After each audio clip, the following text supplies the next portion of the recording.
Hello বন্ধুরা, আশা করি আপনারা সবাই ভালো আছেন। আমিও ভালো আছি। আজকে অনেক কিছু রান্না করেছি, দেখাবো। এই যে দেখো, তোমাদেরকে কি কি রান্না করেছি।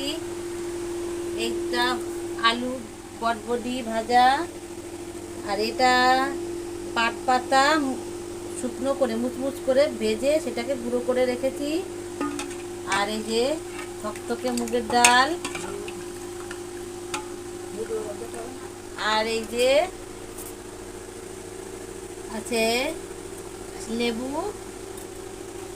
এই যে সাথে শুকনো লঙ্কা পাট পাতার সাথে, আর এই যে আছে দুধ।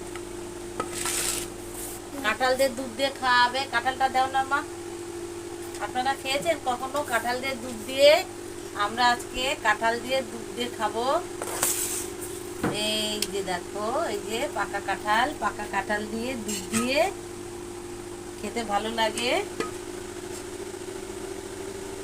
আপনারাও চলে আসেন। ভালো থাকবেন, সুস্থ থাকবেন।